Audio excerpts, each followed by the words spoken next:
The HOA president's son hung my daughter from our oak tree. They called it teen hazing.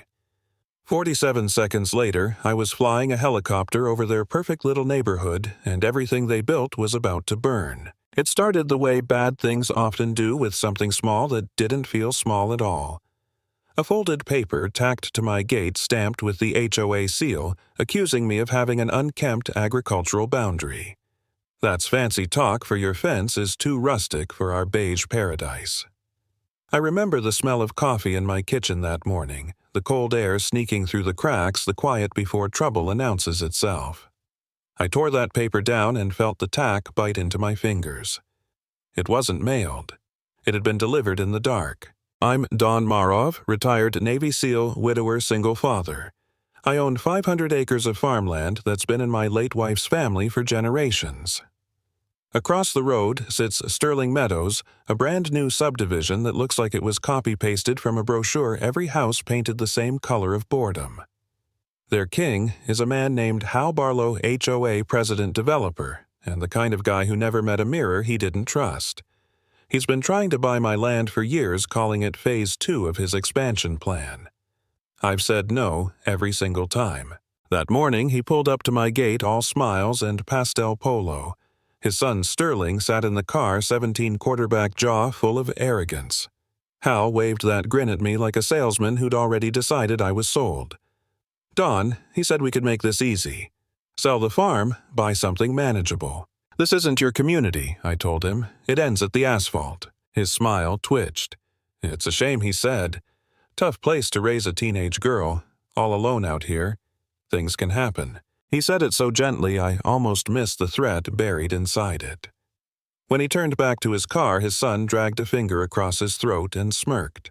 A message sent, a war declared. The next day, I installed a hidden trail camera on the old oak tree, the one they've been trying to get an easement on for months. That tree marks our property line and half my memories. I wasn't just watching the land now, I was preparing the battlefield. Then came the day I can't forget. Late afternoon, crisp air quiet. I was mending fence wire when I realized my daughter June was late. She always came home by 4. At 4:30, I checked my watch. At 4:31, I felt that old, cold pulse in my gut, the one that kept me alive overseas. Her truck was in the drive, her backpack by the door. But she was gone. No answer on her phone. Silence in the woods. Then I saw the signal from the ridge, a faint flicker from the trail cam feed. I opened the footage, and my blood went to ice. 5 boys in varsity jackets jumped the fence, Sterling leading the pack. June stepped out of the trees, headphones on. She saw them and squared her shoulders. I'd taught her how to stand firm. One boy grabbed her arm, another zip-tied her wrists. They were laughing, recording everything. Sterling circled her with his phone and sneered. "Where's your big bad SEAL dad? Now Superman gonna fly in and save you. Fly in." Then they threw a rope over the oak branch, her old tire swing branch, and lifted her just enough that her toes scraped the ground. It wasn't tight enough to kill her fast. It was meant to terrify, to humiliate, to leave a mark. They left her there hanging and jogged back toward their perfect beige houses. When I watched that footage later, I saw something I'll never forget. June closing her eyes. Breathing slow, 4 seconds, in 7, hold 8 out. The breathing technique I'd taught her as a kid to calm fear. Even there, half strangled, she was thinking, and then she tapped her wristwatch. Tap, tap, tap, pause. SOS. I didn't know any of that yet. All I knew was she wasn't home, and the air felt wrong. I heard the high-low whistle echo from the North Ridge, our emergency code. Neighbor Finley must have heard her or seen something. The landline rang. "Your girl's up in that oak, Don," he said, voice trembling. They strung her up. "It's the Barlow boy and his pack. Sheriff's 20 minutes out. You don't have 20. He was right. I didn't. My phone had no signal, but I didn't need it. I ran straight to the hangar. My old Bell 206 helicopter waited like a coiled animal. I fired her up. The rotor thunder drowned out everything but one thought: get to June. The flight from barn to ridge was less than a minute, but every second felt stolen. From the air, I spotted her small figure dangling from the branch, the rope biting into her neck. My stomach dropped. I couldn't land there too steep, so I made a flyby, loud and low, hoping to scare off anyone still nearby. Then I circled wide, landed 300 yards away in a clearing, and ran like the devil himself was chasing me. I came up behind the tree, heart-hammering knife in hand. Her body jerked, gasping. She was still alive. One clean slice, the rope snapped, and she fell into my arms, light, limp, but breathing. I cut the zip ties, checked her pulse. She coughed, a ragged sound that broke something inside me. Then she whispered, hoarse but steady, "Took you long enough." 47 seconds. That's how long it took to save her. And in that moment I stopped being careful. I stopped pretending HOA wars were about bylaws and fences. I was at war with a man who'd used his own son as a weapon. We didn't wait for the sheriff. We went home. June, wrapped in a blanket, bruised but unbroken. I took photos of her injuries. The rope burns the zip ties.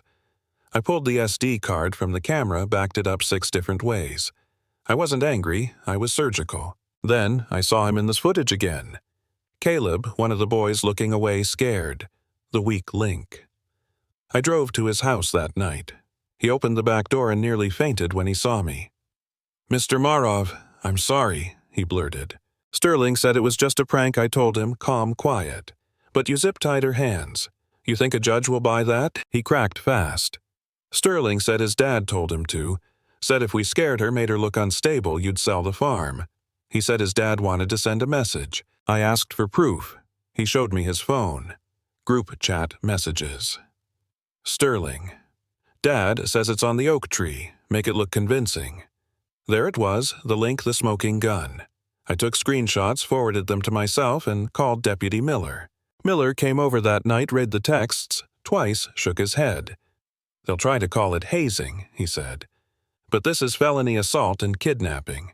He was right, but Hal had money lawyers and friends in county offices.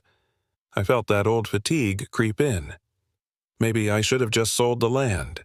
Maybe I'd dragged June into a fight she never asked for. Maybe I'd been too proud, too stubborn. Then the door knocked again. It was Dr. Evans, our neighbor, the ER doctor who'd treated June. She slapped a file onto my table. "Attempted homicide by ligature strangulation," she said flatly. "That's the medical term. I'm prepared to testify." And then came word from Finley. The old rancher had told retired Judge Albright what he saw. The judge called the sheriff himself, used words like criminal conspiracy and racketeering. Suddenly, I wasn't alone. The real community, the ones who actually lived on this land, stood with me. But Hal wasn't done. By morning, his lawyers had already released a statement to the local news, a regrettable act of teenage hazing. They were trying to spin attempted murder into a school prank. That's when I realized court would take years. But public truth. That could happen overnight. I asked Miller one question. "When's the HOA gala?" "Tomorrow night," he said, eyes narrowing. "Dawn? What are you thinking?" "Just evening the score," I told him. The next night I walked into the Sterling Meadows clubhouse, not through the front, but through the back control booth. The place was packed with men in tuxes and women in sequins laughing too loud, pretending they weren't all scared of the same man. I had the AV password from the IT kid. His sister was in June's class. On my laptop was a 5-minute video file. Hal took the stage, smile, wide microphone gleaming. "My friends," he said, "look what we've built together." I hit play. The HOA logo vanished. The screen filled with the trail cam footage, Sterling and his friends tying my daughter to a rope. Gasps rippled through the crowd. The next clip, close-up photos of the rope, burns on June's neck. Then the group chat texts. "Dad says it's on the oak tree." The room froze. Hal spun toward the screen, face white. "This is fake," he shouted. "It's doctored." But no one believed him. Sterling panicked, lunged for the podium, tried to rip the cables out. I stepped out from the shadows, caught his wrist mid-swing, and put him on the floor in one clean motion. Years of training in one breath. That's when the doors burst open. Deputy Miller and 2 officers stormed in, badges flashing. Outside, thunder cracked like the world punctuating the moment. Miller's voice carried over the silence. "Sterling. Barlow, you're under arrest for kidnapping and assault." Hal Barlow, you're under arrest for conspiracy to commit murder. Hal just stood there, mouth opening and closing, drenched in his own spotlight. In less than 5 minutes, the empire he built on intimidation collapsed under the weight of his own arrogance. I didn't stay for applause. I walked out into the rain, the storm washing away the last of their lies. They thought HOA power meant control, but control is fragile when it's built on fear. 47 seconds. That's all it takes to lose everything or to take it back.